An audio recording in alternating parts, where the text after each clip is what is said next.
ஸ்ரீராமச்சந்திர பரபிரம்மணே நமஹ. இந்திரஜித் யாகத்தை முடிச்சுட்டா அவனை வெல்றது ரொம்ப கஷ்டம்னு, அந்த யாகத்தை நிறைவடையாத செய்யணும்னுட்டு லக்ஷ்மணனுக்கு விபீஷணன் சொல்லித்தரார். அப்போ அதுபடி அவர் நடக்கும்பொழுது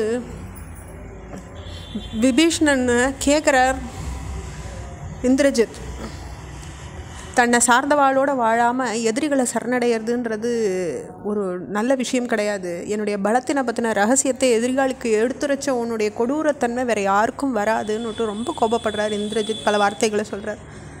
அப்போ அதுக்கு விபீஷணன் பதில் சொல்கிறார், தர்மத்திலேருந்து பாதையிலேருந்து தவறி பாவங்களை செய்ய துணிஞ்சிட்ட மனுஷனை ஒருத்தனை உதறினாக்கா அவன் தன்னுடைய கையை சுற்றிட்ட பாம்பை உதறினவனை போல் நிம்மதி அடைஞ்சிக்கிறான்.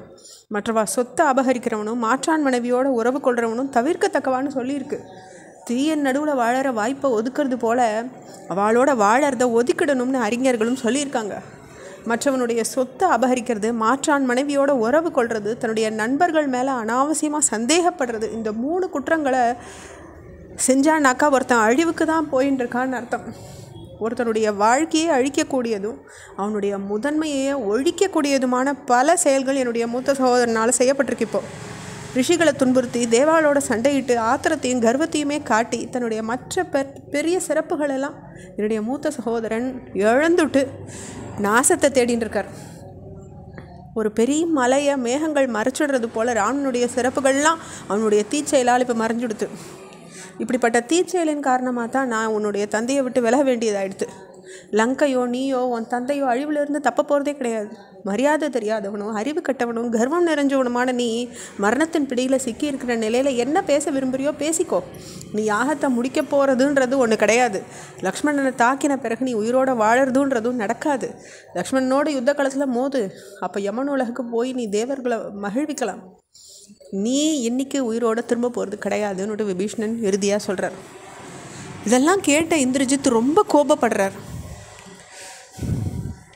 அப்போது கருப்பு குதிரைகள் பூட்டப்பட்டதும் ரொம்ப சிறப்பான முறையில் அலங்கரிக்கப்பட்டதுமான தேரில் அமர்ந்துண்டு எப்பேற்பட்ட எதிரிகளானாலும் அவளை வீழ்த்துற வல்லமை படைச்ச வில்லையும் அம்புகளையும் ஏந்திண்டு யமனை போலவே காட்சியளித்து எல்லாருக்கும் அழிவு காலம் நெருங்கிட்டதுன்னு அறிவிக்கிறவன் போல் அங்கே நின்னார் இந்திரஜித். ஹனுமானின் தோள் மேலே அமர்ந்து லக்ஷ்மணனை பார்த்து சில வார்த்தைகளை பேசுகிறார். என்னுடைய சக்தியை இப்போ நீ பார்க்க போகிற. வானத்திலேருந்து விழுற பெரும் மழை போல் என் வில்லிலிருந்து அம்புகள் பொழிகிற காட்சியை நீ பார்ப்ப. பஞ்சு மூட்டையை தீ எரிச்சிடுறது போல் என்னுடைய அம்புகள் உங்கள் எல்லாரையும் எரித்து பொசுக்க போகிறது. போன முறை நான் யுத்த காலத்தில் சந்தித்த போது பெரும் புகழ் படைத்த நீயும் உன்னுடைய மூத்த சகோதரனும் என்னுடைய அம்புகள்னால் வீழ்த்தப்பட்டு சுயநினைவு இழந்து கடந்தீங்க. கோபம் கொண்ட கொடிய பாம்புக்கு நிகரான என்னை எதிர்க்க மீண்டும் இங்கே நீ வந்திருக்க. அந்த முந்தைய நிகழ்ச்சி உன் மனசுலேருந்து நீங்கிட்டதுன்னு நினைக்கிறேன். யமன் உலக பார்க்குற ஆவலோடு வந்திருக்க போட்டிருக்கு. உன்னை நான் அங்கே அனுப்பி வைக்கிறேங்கிறார். எவன் ஒருவன் வெறும் வார்த்தைகளால் இல்லாமல் செயல் மூலமாக தன்னுடைய திறனை காட்டுறானோ அவன் தான் அறிவுடையவன் இந்திரஜித்துக்கு பதில் சொல்ல தொடங்குறார் லக்ஷ்மணன். நினச்ச காரியத்தை சாதிக்கிற திறன் படைச்ச உன்கிட்ட இல்லாட்டா கூட நினச்சதை செஞ்சு முடித்ததாகவே நீ நினச்சிட்டு இருக்க. முன்ன நீ யுத்த களத்தில் கையாண்ட வழிமுறை என்ன? மறைஞ்சிருந்து போர் செஞ்ச. இது திருடாளுக்குரிய அணுகுமுறை. இந்த மாதிரி செயல்படுறது வீரர்களுக்கு அழகில்லை. இப்போ உன் எதிரிலேயே நான் வந்து நிற்கிறேன். உன்னுடைய போர் திறனை காட்டுறதுக்கு பதிலாக எதுக்காக வீண் பேச்சு பேசுகிறேன்னுட்டு லக்ஷ்மணன் பதில் சொல்கிறார். அப்போ இந்திரஜித் கொடிய பாம்புகளை நிகர்த்த அம்புகளை லக்ஷ்மணன் மேலே ஏவுறார். ரொம்ப வேகத்தோடு லக்ஷ்மணன் உடல் வந்து பாஞ்ச அந்த அம்புகள் அவனை ரத்தத்தில் நீராட்டித்து. கூர்மையான அம்புகளால் தொலைக்கப்பட்ட லக்ஷ்மணனின் உடல் முழுசும் ரத்தத்தினால் செவப்பாகி புகையே இல்லாத ஒரு நெருப்பு போல காட்சியளித்தது. அந்த நிலையில் இந்திரஜித் பெயரளவில் மட்டும் சத்திரியனா தன்னுடைய இளைய சகோதரன் இங்கே கொல்லப்பட்டிருக்கான்றத அறிவு கட்ட உன்னுடைய மூத்த சகோதரன் இன்னைக்கு அறிஞ்சுக்கிட்டோம். சுமித்ரையின் மகனே, உன்னுடைய கவசம் தரையில் கிடக்க, உன்னுடைய வில்லு ஒடிஞ்சு சிதறி விழ, உன்னுடைய தலை உன் உடம்புல இருந்து அறுபட்டு ஒரு மூளையில் விழுந்து கிடக்கிற காட்சியை ராம இன்னைக்கு பார்க்க போகிறான். நரிகளுக்கும் கழுகுகளுக்கும் உன்னுடைய உடல் இன்னைக்கு உணவாக போகிறதுன்னு கர்வத்தோடு சொல்கிறார்.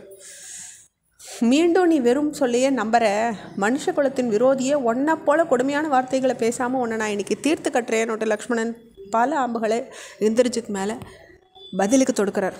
2 பேருக்கும் நிறைய பயங்கரமான யுத்தம் உண்டாருது. பெரும் தைரியம் கொண்ட 2 வீரர்களும் கோபம் கொண்ட 2 சிங்கங்கள் மோகிறது போல மோதிக்கிறாங்க. லக்ஷ்மணனுடைய போர்த்திறன் இந்திரன் மனசில் கவலையை தோற்றுவிக்கிறது.